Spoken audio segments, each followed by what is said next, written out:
es con bacterias vivas. Y estas bacterias, ¿qué necesito con estas bacterias? Para que una bacteria me crezca, necesito ambientes favorables, lo que les mencioné. Necesitan alimento, calor, una temperatura adecuada. Las bacterias que vamos a estudiar, todas trabajan a qué temperatura aproximadamente. 36, 35, se acercan a nuestra temperatura corporal. Por eso es que pueden crecer en nuestro medio, o sea, en nosotros, en proceso de enfermedad.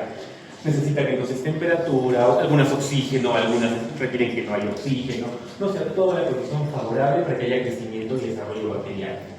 Pero también podemos darles condiciones desfavorables para impedir el crecimiento o el desarrollo, ¿no? Entonces esas condiciones favorables son justamente la asepsia, antisepsia, la desinfección y la esterilización.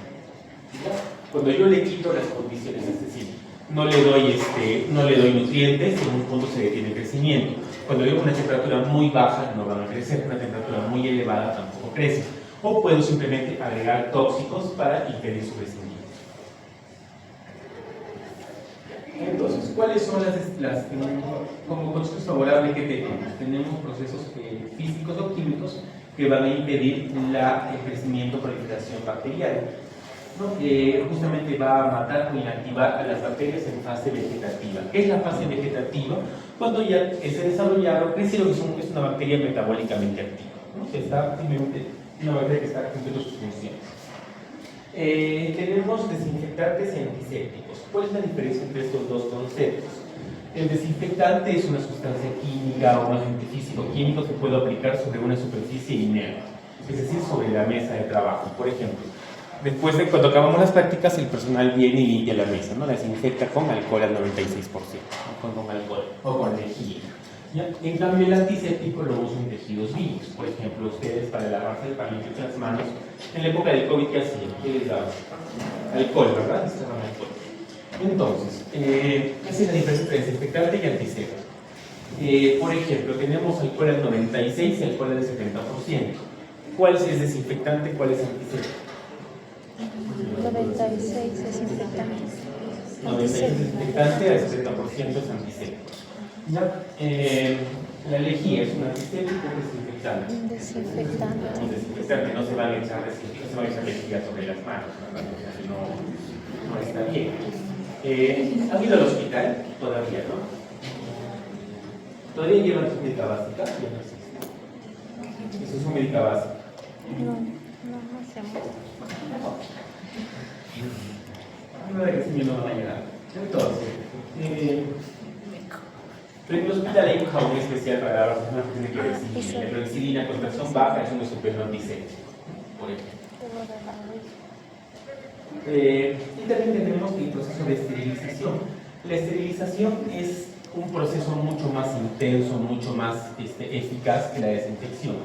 ¿Por qué? Porque no solo mata o inactiva bacterias en fase vegetativa, sino también en fase de espora. Entonces es mucho más completo. Recuerden que la clase pasada vimos bacterias como Bristolin, ¿verdad?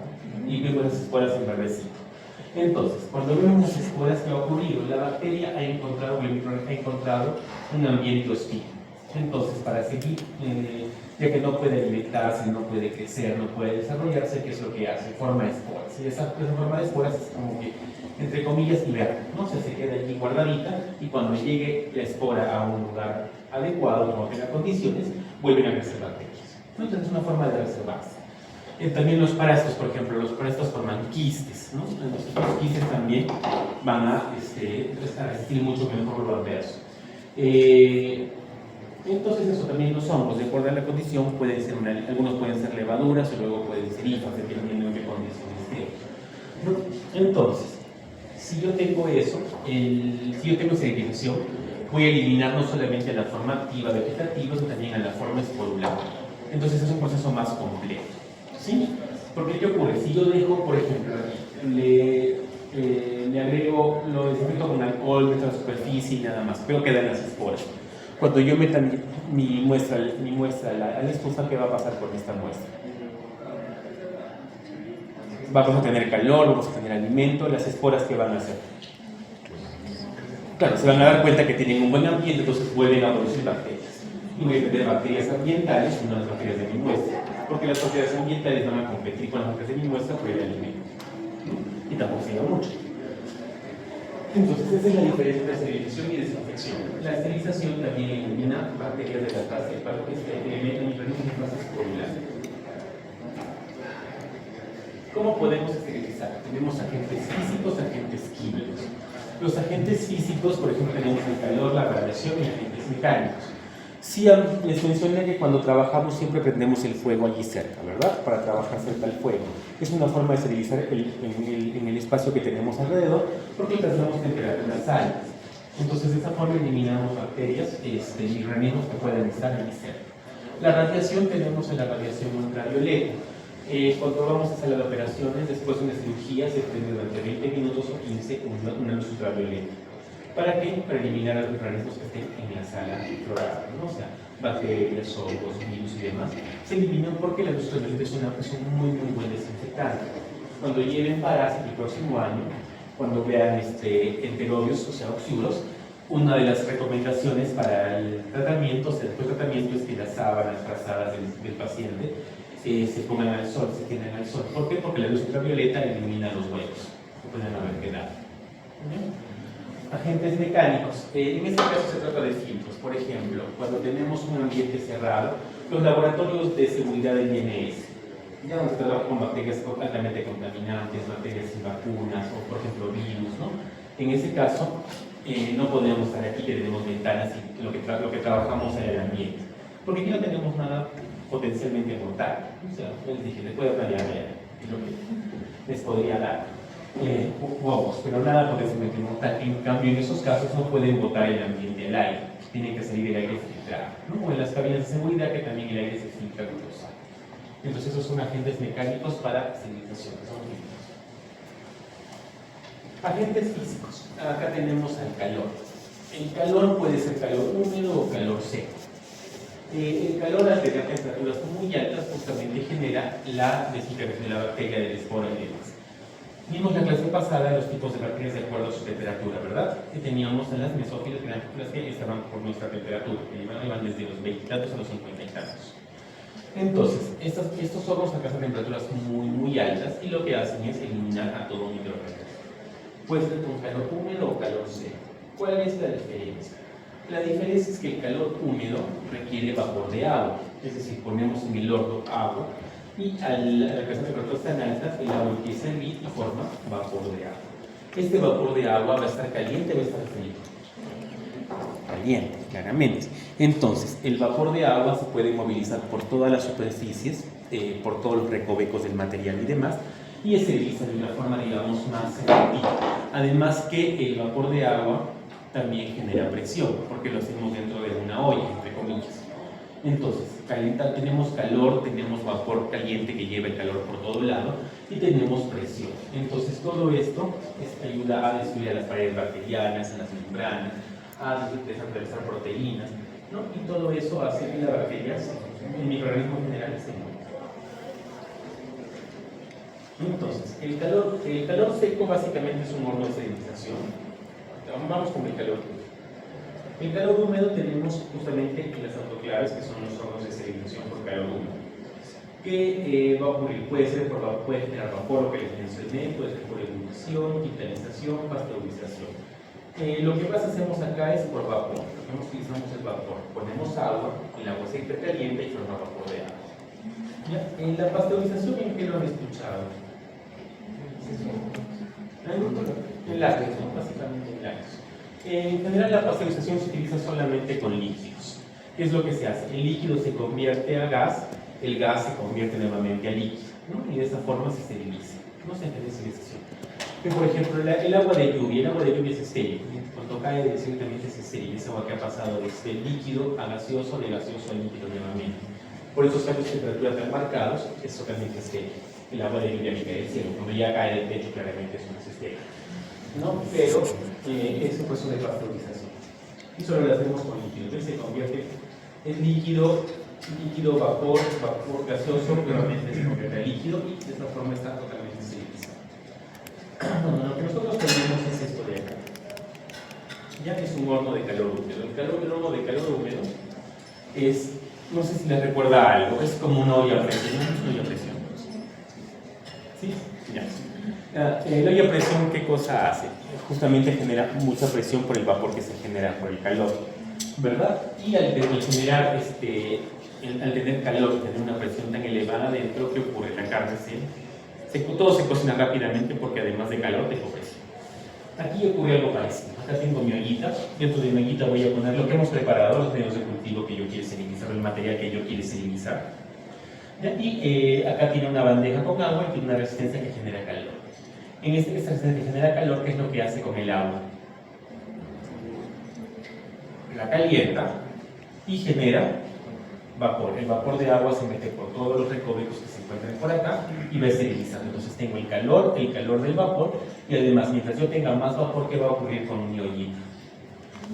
Va a tener más presión en su interior porque tiene un elemento gaseoso, ¿no? Entonces, cuando ustedes han visto la olla a presión, ustedes ponen en la comida, ponen el agua y de pronto se empieza a hinchar, ¿verdad? O sea, se empieza a llenar de vapor.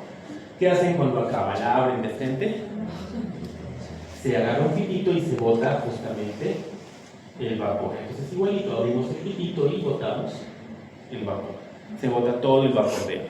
Una vez que se bota el vapor de agua, recién puedo abrir la olla, porque si la abro, le intento abrir con vapor, con toda la presión adentro, primero que es muy difícil, y si lo logro, ¿ya? Eso el vapor va a explotar. Entonces, no es conveniente. ¿Cuánto tiempo? ¿Qué temperatura alcanza? Con una atmósfera de presión alcanza hasta 121 grados centígrados, con 1.5 atmósferas a 126 grados y con 2 atmósferas hasta 124 grados. ¿Cuánto tiempo esterilizamos? Entre 7 a 15 minutos, dependiendo la temperatura y la presión que se alcanzada. Claramente, a diferencia de una olla a presión, este horno controla las temperaturas, ¿no? O sea, podemos decir hasta qué temperatura va a llegar y qué presión tiene más, ¿no? Esa es la diferencia. Pero en principio es básicamente el mismo. Por agente físico, tenemos justamente acá, este es el horno que tenemos para utilizar también. Podemos, acá se genera solamente calor seco, no hay agua, no hay vapor, entonces solo tenemos el calor seco. Entonces acá son temperaturas más altas, aquí hay una temperatura mayor porque el calor no va a llegar a todos los recovecos tan rápido, entonces tengo que tener una temperatura más alta para compensar ese efecto de presión. Y aquí, en el otro caso eran 15 minutos, ¿verdad? Aquí tengo que estar 40 minutos, o puedo llegar hasta 20 minutos con 180 grados. En cambio aquí estaba 7 minutos con 124 grados. ¿Por qué? Porque además del calor tengo presión y vapor de agua. Acá tengo solamente calor, entonces requiero mayor cantidad de tiempo para que sea solo con el calor. 20 minutos a 180 grados y 1 hora a 160 grados. Entonces, también podemos en el calor seco tener el flameado, que es lo que hacemos, yo tengo el mechero aquí, va a ser el flameado, o la incineración, que es lo que se hace en los hospitales. El material del hospital, por ejemplo, lo que se utiliza en las operaciones, las gasas, todo lo que tiene que eliminarse primero tiene que carbonizar, tiene que incinerarse, porque de esa forma elimino a todos los residuos, bacterias, microorganismos, hongos que se encontraban en el elemento de desecho. Por ejemplo, las gasas de quirófano no las puedo botar a la basura, tengo que incinerarlas, ¿no? Por motivos obvios. Agentes químicos. Aquí, por ejemplo, utilizo óxido de etileno, aldehídos, ¿no? El óxido de hidrógeno. Es una sustancia química que va al sumergir mi elemento, el elemento que yo quiero, lo va a esterilizar, ¿no?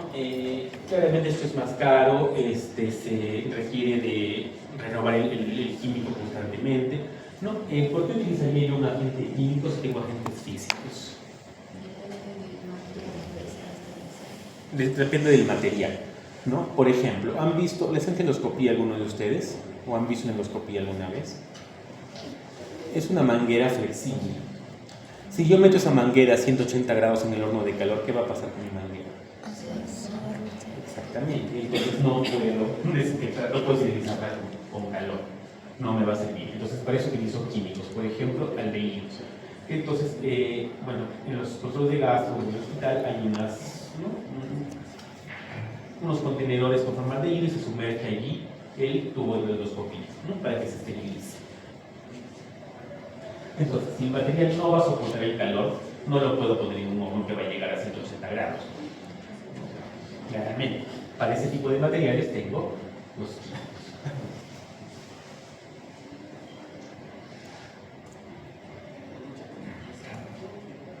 Eso con respecto a esterilización. Eso es bastante sencillo, bastante fácil. Y mientras hacemos eso, les voy a explicar cómo se hace, cuál es el procedimiento.